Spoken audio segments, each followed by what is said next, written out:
Guess you don't count. That's what my sister said when the seating chart put me outside by the trash cans. The hallway smelled like lilies and bleach. I could hear the DJ inside counting down to the first dance. My mother adjusted her pearls. My father looked away. I tightened my grip on the gift I'd wrapped the night before, smoothed my wine-colored dress, and chose silence. No argument, no tears. I stood up and walked out into the Vermont air. 5 minutes later, the chandeliers went quiet, and a scream cut the room in half. Here's what happened next. The Vermont air was sharp that morning, the kind that smells like pine and money. My sister Lila had chosen the lakeside resort for its European charm, the kind of place where people took photos just to prove they'd been invited. The glass ballroom overlooked the water, strung with orchids and candles, floating in crystal bowls. Every table inside shimmered under the chandeliers. Mine apparently was out by the trash cans. I'd driven up alone 3 hours from Boston, replaying Mom's last text in my head. "Please, Ambar, no drama today. It's Lila's day." That was all I ever was to her, an instruction, a warning label. Don't make noise. Don't take space. Don't remind anyone there's another daughter. Growing up, we were the cliché you see in family portraits, the golden child and the quiet one. Lila had ribbons and trophies. I had report cards no one looked at. She'd cry and get rescued. I'd fix things and get ignored. Mom said I was the easy one. Dad said I was independent. Both meant the same thing. Invisible was convenient.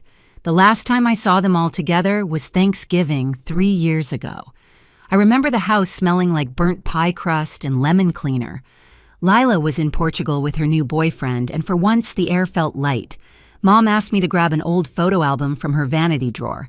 Instead, I found her little brown journal, edges soft from years of use. I flipped through it, curious, until I realized every page began the same way: Lila's first day of kindergarten, Lila's favorite meal, Lila's college acceptance. Not a single line about me, not my birthdays, not my name. When I asked why, Mom smiled like it was a silly question. "You never needed the attention, honey. You were always fine." That night I learned there are two kinds of forgotten: being lost and being erased. I thought about that journal as I walked toward the ballroom, now heels clicking on marble. Through the glass doors I saw them posing for photos, Mom in champagne silk, Dad straightening his tie, and Lila glowing in white.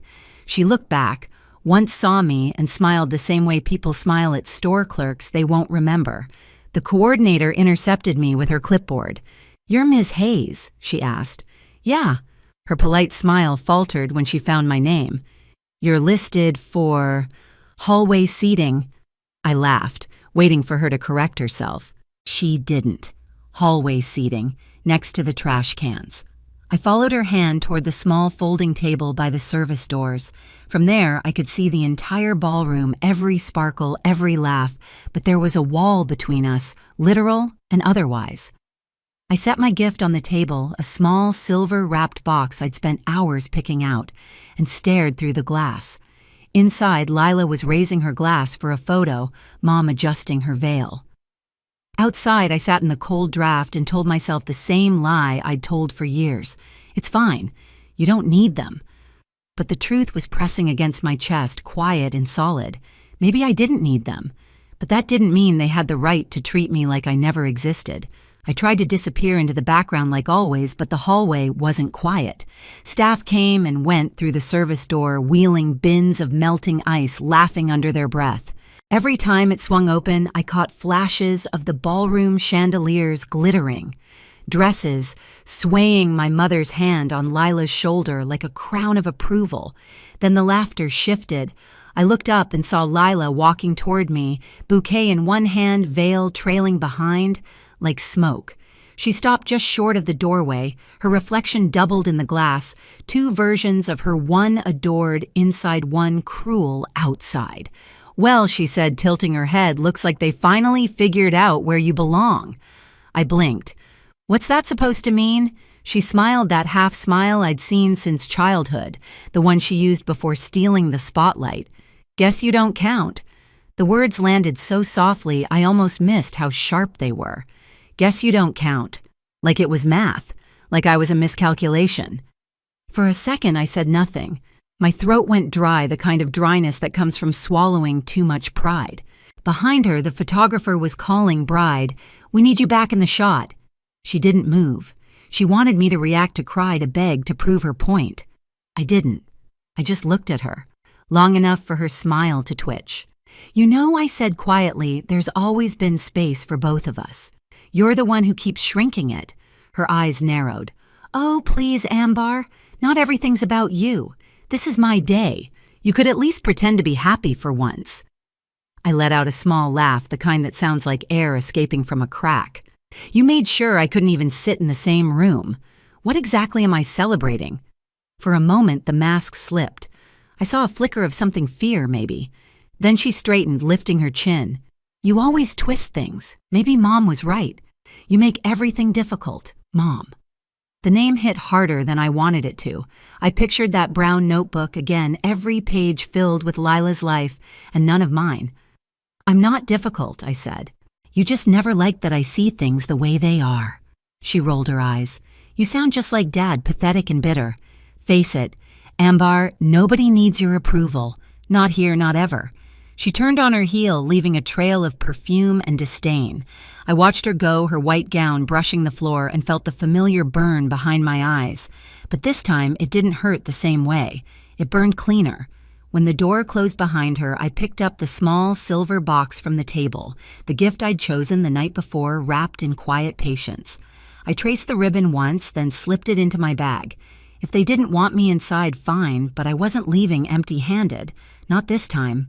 For a while, I just sat there, fingers pressed against the smooth edge of the box, listening to the muffled beat of music leaking through the ballroom doors.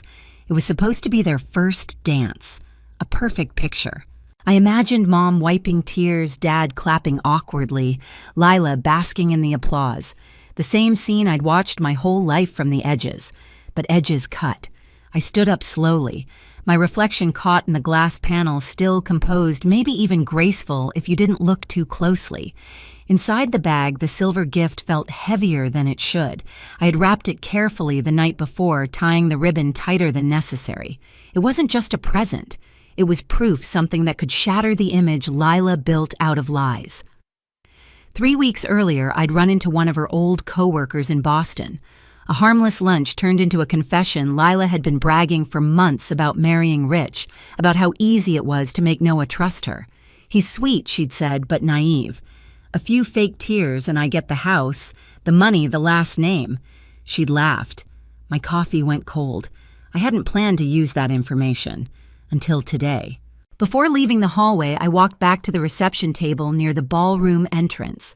The wedding planner was distracted fussing over centerpieces. I slid the small silver box among the other gifts right on top of the pile labeled, "To Lila and Noah." My handwriting was neat, deliberate. Inside, on top of a crystal frame, was a folded note and a printout of the messages her coworker had shown me, screenshots and receipts. Not a threat, just the truth. I stepped back, checked my reflection one last time, and straightened my dress. My heart wasn't racing. It was steady calm in a way that felt almost foreign. Then I turned and walked toward the exit. The Vermont evening hit me with a rush of cold air. The lake shimmered under the lights, a mirror I didn't need anymore. I could hear the faint echo of clapping behind me, the crowd cheering for a dance I no longer cared to watch. For the first time in years, I didn't feel small. I didn't feel invisible. I reached the parking lot, the crunch of gravel under my heels like punctuation. No dramatic goodbye, no speech, just the quiet closure of a car door. As I started the engine, I looked back once at the glowing windows, the silhouettes moving behind glass, and whispered to myself, "Let the truth find its way." Inside the ballroom, laughter still floated above the music. A saxophonist hit a soft note. Glasses clinked. The crowd pressed closer around the couple on the dance floor. Lila glowed in that heavy white gown, the picture of perfection she'd rehearsed for months. Noah spun her once, twice the camera flashes painting everything gold. From outside through the tall windows, the scene looked like a snow globe, sealed, flawless, unreal. Then the silver box was opened. It happened near the gift table. A cousin had gathered the presents, sorting bows and ribbons for photos. Someone said, Let's have them open one a spur-of-the-moment show for the guests. Lila turned laughing and tugged the ribbon free.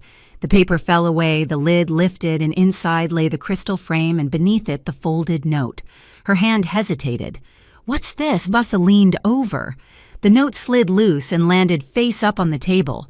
His eyes caught the screenshots before she could snatch them. He frowned, scanning the text messages printed in pale blue bubbles. A sentence stuck out. "He's so easy to handle. Cry a little and he buys anything I want." The music didn't stop right away. It just thinned. The violinist stumbled, missing a beat. Lila's fingers shook. This isn't someone's trying to... Noah didn't answer. He just kept reading page after page. Each line was worse than the last. Jokes about getting him to sign the prenup first, moving Mom and Dad into the guest house once he's settled. The same smirk she'd given me hours ago, now frozen on her face, brittle and wrong. "Who sent this?" she hissed. Her mother-in-law, Victoria, had been watching from across the room. When she heard the name Ambar Hayes whispered by one of the bridesmaids, her expression hardened. She crossed the floor with the slow certainty of someone used to authority. "I think you should read the rest before you blame anyone," she said. "These came to me this morning, forwarded from a stylist you hired. Apparently they were in the wrong thread." Lila's face drained of color. "That's not possible." Noah's voice was low. "It's real, Lila. The dates match." He turned the final page. A photo of her text, "The house will be mine by Christmas." A collective gasp rippled through the guests. Phones came out. The photographer froze mid-shot. Someone whispered, "Oh my God." Lila lunged for the papers. "You can't show people that Victoria stepped between them. You showed it yourself, sweetheart." That was when the screaming started, not loud at first, more like air leaving a body too fast. Lila stumbled back, the train of her gown catching under her heel. "No, you don't understand. He's lying. My sister, she did this." Noah's jaw tightened. Ambar didn't write those messages. She planted them. She's jealous. She's always... Stop. The single word cracked through the room like a whip. "You did this. You humiliated her today, and you thought no one would ever see who you really are." Every face had turned toward them now. The DJ lowered the volume. A child's voice asked Mom what's happening. Lila's perfect day was dissolving and she couldn't hold it together anymore. She spun toward her parents. "Do something." My mother Maggie stood pale and stiff near the head table, her champagne glass trembling.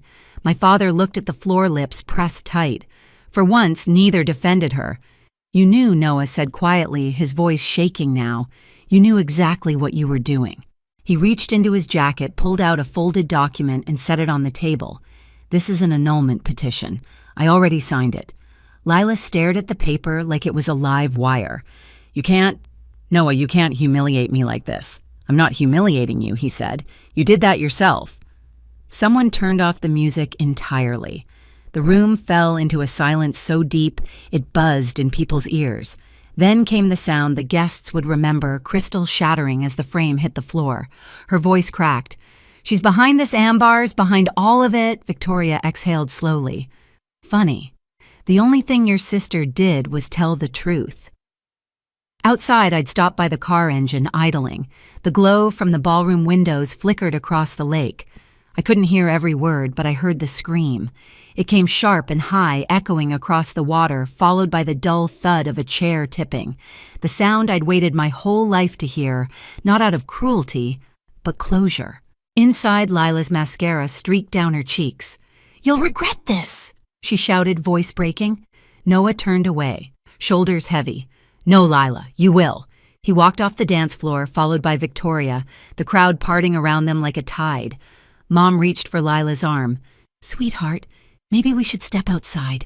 "Don't touch me," she cried, pulling free. "You all wanted this. You never loved me enough." Her voice dissolved into sobs. Dad spoke quietly for the first time that night. "You should apologize to your sister." The word stunned everyone, even Mom, but Lila only laughed a sound so brittle it didn't reach her eyes. Apologize to her? She's not even family. Dad shook his head slowly. "That's where you're wrong." He left it at that, turning away, shoulders sagging as he followed the crowd toward the exit. By the time the lights dimmed and the staff began sweeping broken glass from the floor, Lila sat alone under the chandelier. Her dress, once dazzling, now looked heavy wrinkled. The bouquet had fallen beside her chair. The same hands that had pushed me away now clutched air, desperate for something to hold. She never saw me. I was already gone. Through the fogged car window, I watched as guests hurried out into the parking lot, whispers trailing behind them. "It's all over social media already. Did you see his face? That poor girl. No, the other one, the sister." I didn't feel triumph, just quiet. I rested my hand on the steering wheel and thought about the hallway, the smell of lilies and bleach, the folding chair that squeaked when I sat. How it all started with a seat by the trash cans. How it ended with the truth laid bare in front of everyone who had ever looked through me. Justice didn't always roar. Sometimes it whispered, "Now they see you." The scream faded, swallowed by the night. The lake went still, again glassy and calm. I turned the key, headlights washing over gravel, and drove away from the sound of my sister's perfect world collapsing behind me. By the time I reached Boston, the sky was beginning to gray. The highway signs blurred past the hum of the tires, steady and low like white noise after years of shouting I'd learned to ignore. My phone buzzed nonstop in the cup holder, 16 missed calls from Mom, 3 from Dad, 1 from a number I didn't recognize. I didn't check any of them. The quiet was worth more than explanations. When I stepped into my apartment, it smelled faintly of coffee and rain. The city outside was waking up, headlights flashing across my window. I hung my dress on the back of a chair and stared at it, the deep wine color still flawless, untouched by the night. It looked like armor I hadn't known I was wearing. A new message appeared. "Please answer, Ambar." We didn't know. That was Mom. She always said that when things finally went wrong, we didn't know. But she had known all along. Every time she'd told me to stay quiet, every time she'd laughed at Lila's jokes, every time she'd said, "You're fine." I put the phone face down on the counter and opened my laptop instead. A map of Maine blinked back at me, dotted with tiny coastal towns. I picked one somewhere I'd never been and clicked book. A week by the water sounded like peace. Before leaving, I stepped out onto the balcony. The city air smelled cleaner than it had in years. Across the river, the morning sun cut the skyline into gold and shadow. They could keep their apologies, their explanations, their versions of the truth. I had mine now. For the first time in my life, silence didn't mean being unseen. It meant being free. At my sister's wedding, I was seated by the trash cans. This morning, I'm sitting by the river. Same silence, different meaning. Back then, it was humiliation. Now it's peace. Sometimes the loudest revenge isn't a scream. It's the sound of your own footsteps leaving the room. They thought I'd always stay, waiting for their approval. But I don't wait anymore. I don't beg for space at someone else's table. I build my own. If you've ever been pushed aside by the people who were supposed to love you, know this: walking away isn't weakness. It's the beginning of freedom.